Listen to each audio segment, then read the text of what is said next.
Shut up and sit down. Essay on GST for students, Goods and Service Tax Essay, Benefits and Laws of GST. Goods and Services Tax was introduced in 1999 by the Government of India when Atal Bihari Vajpayee was the Prime Minister of India. Moreover, a board was set up by Prime Minister under the Finance Minister of West Bengal, Asim Das Gupta, to express a GST model. Since then, the GST could not be executed until lately by the NDA, National Democratic Alliance government on 1st July 2017, led by the Bharatiya Janata Party, or in short BJP. Goods and Services Tax is a necessary indirect tax improvement in India. Ere GST, India possessed many indirect taxes imposed respectively by both central and state governments. It resulted in a high volume of taxes, also requiring a high amount of supplies for their stock and managing records. A combination of both state and central taxes into one will forego many difficulties of the former tax system, such as recurring taxations, cascading of taxes, loss of time and sources, etc. Furthermore, GST counts the whole of India as one combined market, consequently encouraging foreign investment. Read an essay about GST.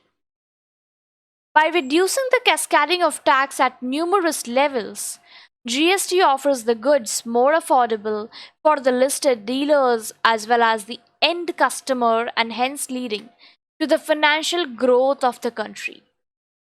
India is a developing country, still coping with the matter of unemployment. GST is demanded to create new job opportunities in the area of taxation and accountancy, along with openings in the industrial sector. A centralized GST has emerged in the exclusion of different checkposts through the international transport of goods. The travel time of regional goods vehicles has decreased considerably by 20% due to the lack of checkposts. Also, the involvement of multiple parties in GST will increase the assent level. GST is a big step to lead India into a more transparent and corruption-free taxation system.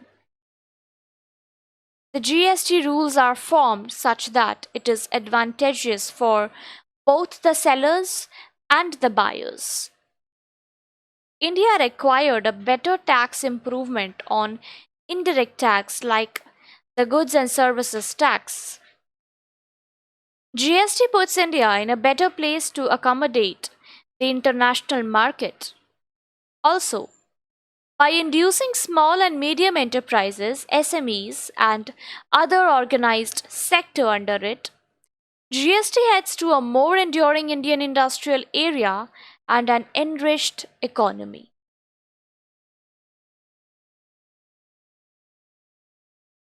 Laws of GST. GST includes a total of 5 laws, which are number 1, Central GST Law, number 2, State GST Law, number 3, Union Territory GST Law, number 4, Integrated GST Law, number 5, the Goods and Services Compensation to State Law. Here, Central GST Law administers the combination of all taxes on goods and services, their compilation and organizations. Similarly, state GST law governs at the state level. 29 states and 2 union territories, Delhi and Puducherry, which have their legislative assembly. Union Territory GST consolidates the stipulations of CGST and practices it to the outstanding union territories and Indian territories which are away from the regional waters. Integrated GST administers imports, and business between two states or union territories. Any disagreement arising under IGST will be resolved by the center or by any state authorized by the center. Lastly, the Goods and Services Law administer managing a payment process for paying the states which incited a loss for the first 5 years of implementation of GST. GST is a progressive tax. It will have various tax rates for many goods because an alike tax rate on all goods, for example, a toothbrush and a Mercedes car, is not possible and not supported as the relevant customer group is different for distinct products. Benefits of GST. The primary benefit of GST is that it will decrease the likelihood of tax manipulation by the officials as the customer has to pay only one tax collectively rather than multiple taxes levied in the previous tax system. This taxation method is more transparent. It will continuously abolish expansion and various requirements like the tax return will serve the state also. Customers will be benefited the most since they are considered to be the king. Disadvantages of GST.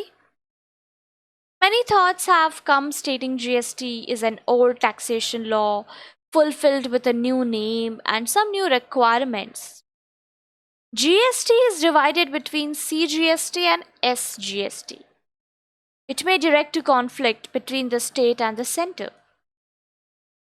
Furthermore, many products will be imposed higher as the tax will be charged or some commodities on which there were no taxes before. Some of the products' tax percentage would be raised to either 12% or 18% or 28% if they were previously charged with 10%, 16%, or 26% tax, respectively. GST is a very long and cumbersome method that takes time and manpower. GST incorporates 29 states, 2 union territories, and the center.